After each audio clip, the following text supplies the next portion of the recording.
Good morning, Nova Scotia. I'm Dan Budgell, and this is your Lighthouse Local for Monday, August the 24th. We begin with breaking news in downtown Halifax this morning. Emergency crews are responding to a fire at the Scotiabank Centre, and the incident is also causing a significant power outage in the downtown area. Nova Scotia Power says its crews are currently working alongside first responders at the Scotiabank Centre. In an update this morning, the utilities say crews will begin working to restore electricity as quickly as possible once first responders determine it is safe for them to do so. Nova Scotia Power is asking affected customers to continue checking its outage map for the latest restoration information. If you're heading into downtown Halifax this morning, be prepared for disruptions. With firefighters, Nova Scotia Power crews, and other emergency responders working around the Scotiabank Centre, drivers and pedestrians should give crews plenty of room and be prepared for possible traffic or access restrictions in the area. Businesses, offices, and other buildings in the downtown core may be affected by the outage. At this point, we do not have confirmed information about what caused the fire, the extent of the damage, or how long the power outage will last. We'll continue following the situation throughout the morning and bring you confirmed information as it becomes available. Affected customers can follow restoration information through the Nova Scotia Power outage map. Elsewhere in HRM, firefighters were also called to an apartment building in Cole Harbour over the weekend. Halifax firefighters responded to the building on Cole Harbour Road after smoke alarms activated late Saturday night. Crews were called shortly after 10 o'clock.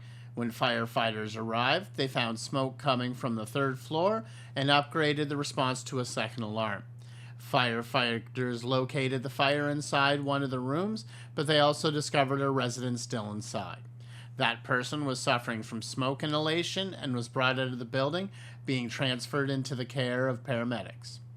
Crews were able to bring the fire under control and then search the remainder of the apartment building and neighboring structures before clearing smoke from the building. No further information on the resident's condition was available in the report yesterday. Now to Goffs, where RCMP are investigating a suspected impaired driving incident following a single vehicle crash. The collision itself happened Thursday night, but RCMP releasing additional details yesterday. Police say officers, firefighters, and EHS responded to the 2400 block of Old Guysborough Road at approximately 11:25 Thursday night.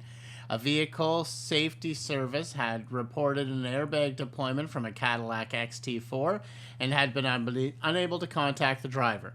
When emergency crews arrived, they found the vehicle in the ditch with front end damage. Firefighters removed the 52-year-old driver from the vehicle. RCMP say officers observed signs of impairment, but because of the driver's injury, breath samples could not be taken. Police say the impaired driving investigation is continuing through a blood warrant.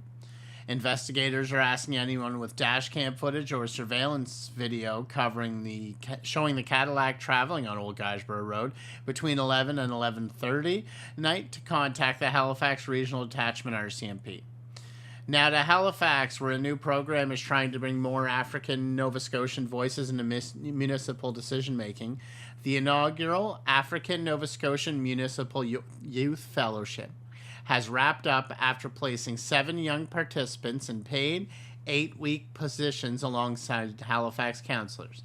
The program was created through a partnership involving the Canadian Race Relations Foundation and the Delmore Buddy Day Learning Institute.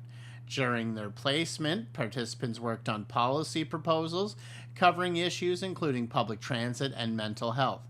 The proposals were also developed with African Nova Scotian history and community experience in mind. Some of the ideas developed through the fellowship could make their way to Halifax Regional Council this fall.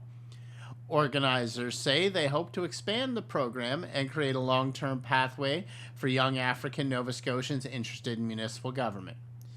Now let's get you into Monday's weather. After all that rain Sunday, things begin to settle down today, although we're not completely finished with the showers. Around Halifax, a few showers should end this morning, followed by cloudy skies. There is also a risk of a thunder shower this morning. Environment Canada is calling for a high around 23 degrees in Halifax, although communities right along the portions of the coast, of course, will stay cooler. Fog patches should retreat toward the coast this morning, and south winds could gust to around 40 kilometers an hour. In the Annapolis Valley, it's mainly cloudy with a 60% chance of showers this morning. The valley gets warmer, reaching about 25 with a humidex around 33. Around Truro, Colchester County, and through parts of central Nova Scotia, expect mainly cloudy skies, a 60% chance of morning showers, and a high near 24. Pictou and Antigonish counties have a wetter Monday ahead with showers and the risk of a thunderstorm. Their high there is around 24.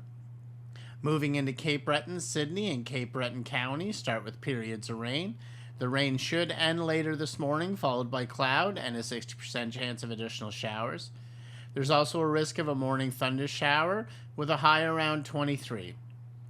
And down through Yarmouth and Digby counties, a few showers should end this morning. It stays cloudy afterwards with a 30% chance of another shower and high around 23, although the coastal communities could stay closer to 18. So the Monday weather headline is still damp, still humid, but gradually improving after Sunday's soaking. And with that, breaking fire and power outage in downtown Halifax. Remember, the traffic conditions in the downtown core could change quickly as emergency crews continue their work. Now to sports. It was a tough Sunday afternoon at Wanderers grounds for the Halifax Tides. The Tides fell 2-0 to AFC Toronto in Northern Super League action. Nikayla Small opened the scoring for Toronto in the 20th minute. Kaylee Hunter added another in the 32nd, and Toronto carried that two-goal advantage through the rest of the match. The Tides will now regroup as their inaugural Northern Super League season continues. And hockey is beginning to creep back onto the calendar. The Halifax Mooseheads made their first round of training camp cuts Sunday. 13 players were reassigned, leaving 34 players still competing for spots. The Mooseheads split their first two preseason games against the Cape Breton Screaming Eagles over the weekend, including a big 9-4 Halifax win Saturday night. Training camp continues in Dartmouth. The Herd's next preseason game is Wednesday night at 7 at the Zatzman Sportsplex, where they'll take on the Charlottetown Islanders. And yes, Nova Scotia hockey season is apparently close enough that we're saying things like training camp again. August barely had time to finish its coffee. As we start another week, remember that Lighthouse Radio wants to hear what's happening where you live. If there's a community fundraiser, local sport result, a big volunteer effort, municipal issues, road problems, a festival, or simply a story in your town that deserves more attention, please send it our way. Local news doesn't stop at the Halifax city limits, and neither should local radio. And one final reminder this morning for anyone heading into downtown Halifax, emergency crews do remain on scene at the Scotiabank Centre, and a significant power outage is affecting the downtown areas. Please treat any traffic lights that are off as a four-way stop. Nova Scotia Power says its crews are working with first responders and will begin restoring electricity as quickly as possible once it's safe to do so. Give emergency crews plenty of room, expect possible disruptions, and check the outage map for the latest restoration information. And wherever Monday takes you, Take Lighthouse Radio can come along. We're available on iOS, Android, and Alexa connected devices. Lighthouse Local is proudly sponsored by Sackville Driving School, the road to your driving success, sackvilledrivingschool.ca. I'm Dan Budgell. Have a great Monday, Nova Scotia. Take it easy on those still wet roads this morning. Give emergency crews room to work in downtown, and we'll keep you connected with what's happening around the province. This is your Lighthouse Local on Lighthouse Radio.